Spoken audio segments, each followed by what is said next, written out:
Eu acho que tem duas coisas aí. Uma coisa, eu acho que esse passado é um pouco idealizado. Eu acho que tem uma certa lenda dourada desse passado, que não era livre de tensões e conflitos, mas sem dúvida havia uma coexistência das três religiões na sociedade islâmica, não na sociedade europeia, diga-se de passagem, né? O Islã nunca conseguiu existir enquanto, nem sobreviver enquanto comunidade, uma vez que depois da Reconquista os muçulmanos foram expulsos da Espanha e os judeus perseguidos até o século XX, né? Mas e hoje em dia também eu acho que se exagera demais na ideia de conflito. Eu concordo com o professor Rouhani.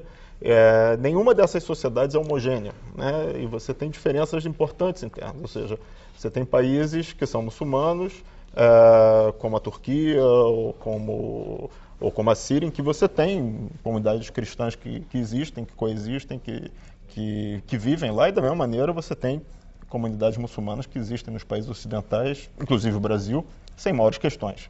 Eu acho que se esquece que esses problemas eles estão ligados, obviamente, a processos políticos, a toda uma história, né, de intervenções coloniais, imperialistas, etc., dos europeus no mundo muçulmano, da construção dos Estados-nação no Oriente Médio e em outras regiões do mundo muçulmano, muitas vezes Estados-nação extremamente autoritários, com projetos extremamente intolerantes em relação às suas próprias populações, em relação à relação com o outro. Então, eu acho que não se pode perder a dimensão, ou seja, se despolitizar isso e achar que é um problema exclusivamente das fés que não se entendem. Tem problemas específicos, ou seja, o problema Israel-Palestina é uma coisa, o problema do Iraque é outra, o problema entre muçulmanos e hindus na Índia é outro problema. E, claro, se joga tudo isso dentro de um mesmo saco. Pote. Exatamente. Então, acho importante pensar caso a caso e, obviamente, ver quais são as questões que estão em jogo.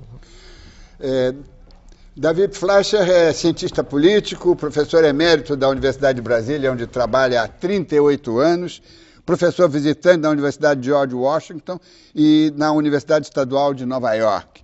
Norte-americano, naturalizado brasileiro, tem 20 livros publicados, coordena o Instituto Sociedade, População e Natureza, ONG que prega o crescimento econômico com equilíbrio social e ambiental. Professor Fleischer, tem aqui uma pergunta especial dirigida a alguém que conhece tão bem os Estados Unidos.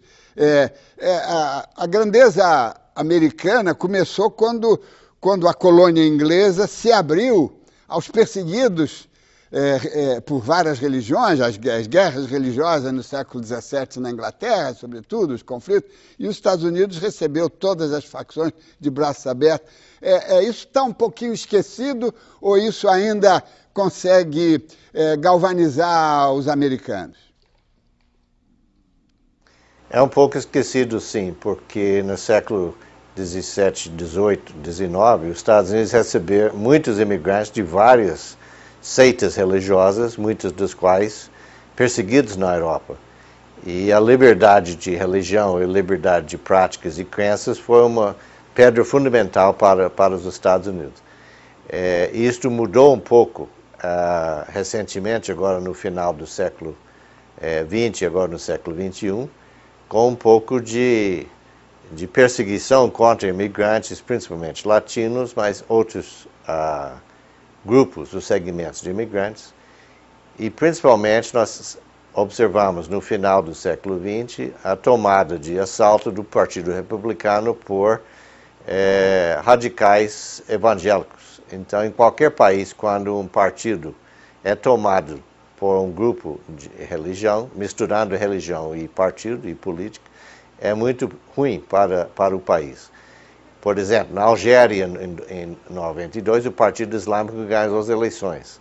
Mas o exército diz, não, nós não aceitamos um Partido Islâmico aqui na Algéria, e encerrou as eleições e não deixou esse partido assumir o poder.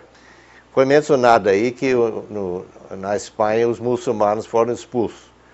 Isso também mais tarde aconteceu, no mesmo ano que Cristóvão Colombo descobriu a América, em 1492, a Inquisição na Espanha expulsou todos os judeus da Espanha.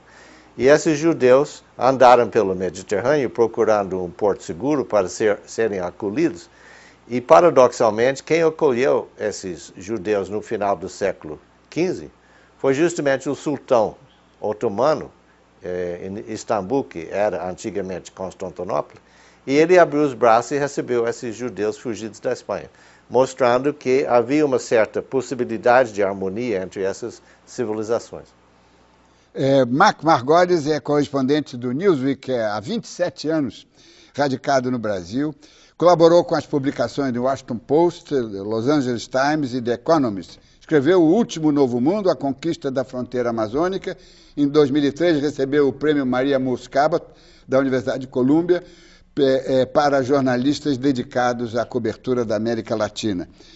Marco Margolis, o lado jornalístico, eu tenho a impressão de que nós estamos todos de acordo, quer dizer, a imprensa tem que acompanhar, tem que dar, talvez explicar um pouquinho mais, mas o que eu gostaria que você trouxesse uma contribuição é de que, digamos, de como o Partido Republicano está sendo tomado de assalto pela ultradireita, né? Quer dizer,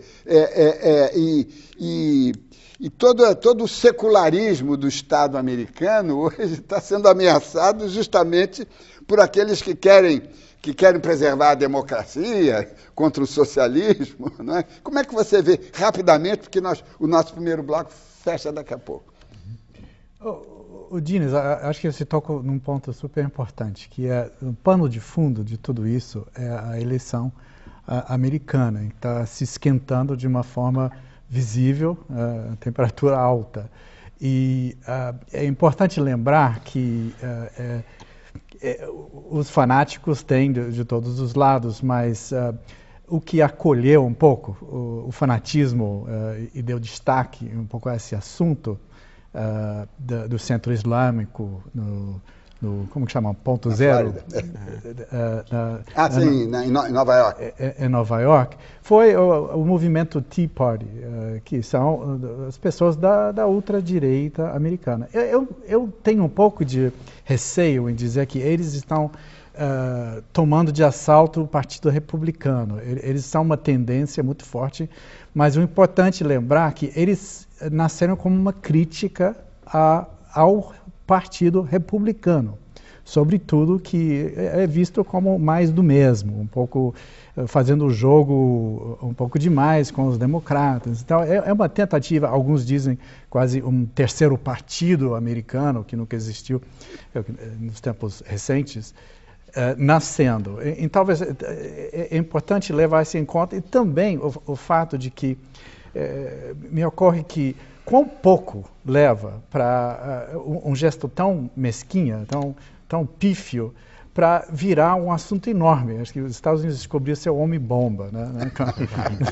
o pastor que compartilha, de certa forma, a linguagem com outros fanáticos de outras partes do mundo e consegue sequestrar as atenções, e a imprensa entra um pouco como inocente útil nisso.